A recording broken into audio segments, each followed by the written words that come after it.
Eny ary ry mpiaino izay manaraka izao fandarana izao, fifaliana manokana ho any manonona ny fiadanan'ny tompo sy ny fahasoavany ao amin'ny ankonantsika amin'ity andro faharoa ity.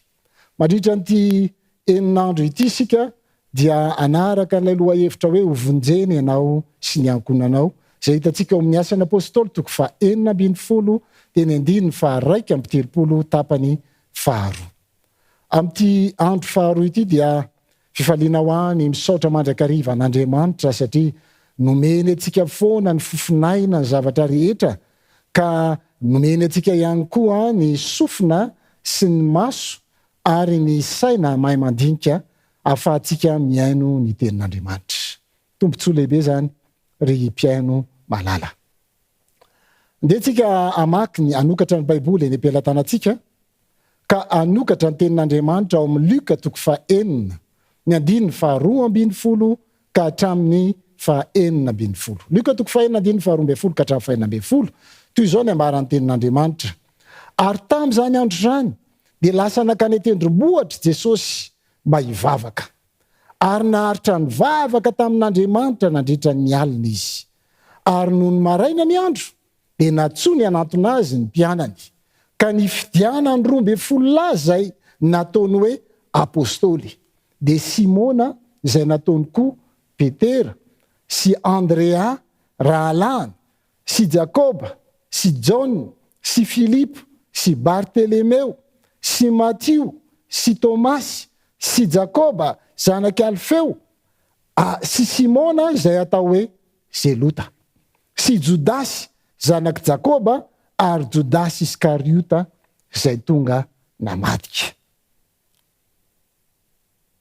Ny fanontaniana mipetraka raha mamaky izany teny izany isika dia ny hoe i Jesosy no nifidy ny mpianatra, koa naninona no mbola nifidy an'i Jodasy ihany izy? Dia tsika anondrika ny lohantsika hivavaka dia amakafaka izany tenin'Andriamanitra izany isika. Hivavaka isika tompoko.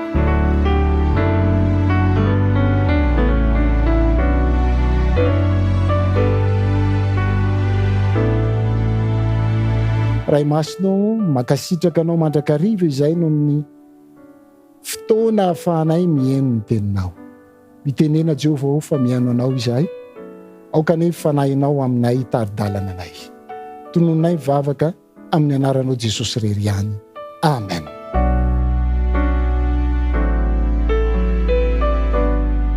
Ny fanontaniana mipetraka dia ny hoe i Jesosy nifidy ny mpianatra, koa naninona no mbola nifidy an Jodasy ihany izy? Ry hava malala, raha mijerytsika ny teny ao amin'ny Efesianina toko 1, ny 1 ka hatramin'ny 5, dia zao ny ambaran'ny tenin'Andriamanitra: Paoly apôstôly Kristy Jesosy noho ny sitrapon'Andriamanitra mamangy ny olona masina any Efesosy izay mahatoky ao amin'ny Kristy Jesosy, ho aminareo aneny fahasoavana sy ny fiadanana avy amin'Andriamanitra raintsika sy Jesosy Kristy tompontsika. Isaorana ny Andriamanitra rain'i Jesosy Kristy tompontsika, izay nitahy atsika tao amin'ny Kristy amin'ny fitahim-panahy rehetra any an-danitra, araky ny fidianany atsika tao aminy, fony tsy mbola ary ny fanorena an'izao tontolo izao, mba ho masina sady tsy misy tsiny eo anatrehany isika.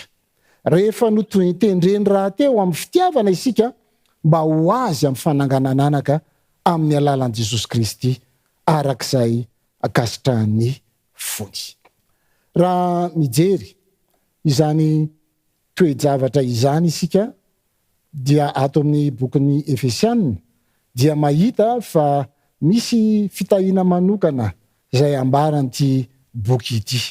Raha mijery isika ao amin'ny Efesianina toko 1:1 dia mahita hoe Paoly apôstôly ny Kristy Jesosy noho ny sitrapon'Andriamanitra mamangy ny olona masina any Efesosy izay mahatoky ao amin'ny Kristy Jesosy. Ty boky ity dia tsy voafaritra ho an'ny Efesosy irery.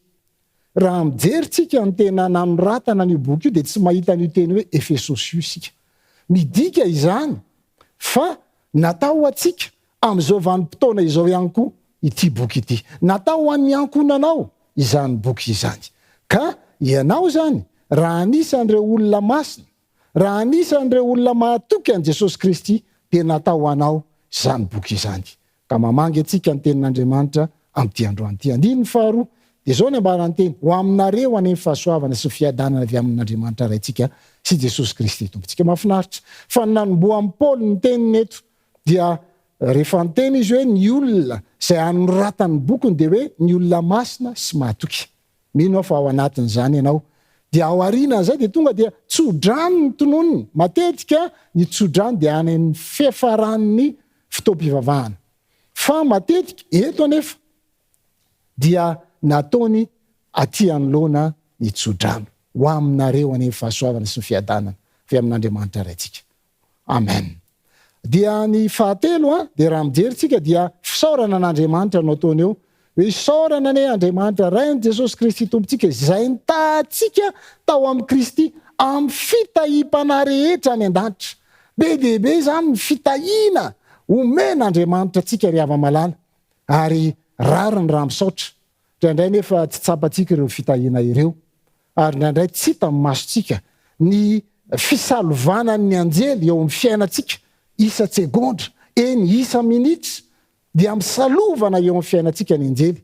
Fa raha hita ny masontsika izany toe-javatra izany dia ho tsapantsika fa be dehibe tokoa ny fitahim-panahy izay arotsak'Andriamanitra amintsika.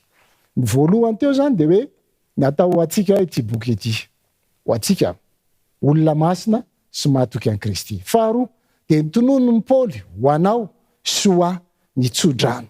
Ary ny fahatelo dia ny fisaorana an'Andriamanitra satria androtsahan'Andriamanitra fitahim-panahy foana isika eo amin'ny fiainantsika.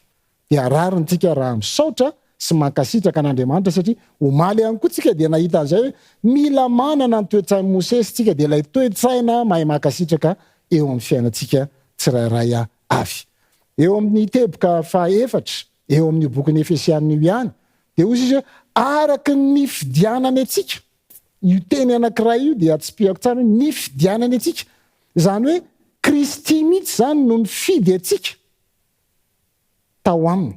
Fony tsy mbola ary ny fanorena an'izao tontolo izao mba ho masina sady tsy misy tsiny eo anatrehany ianareo. Nofidiny Kristy isika ary mbola tsy ary ny fanorenana an'izao tontolo izao dia efa nifidy atsika Kristy.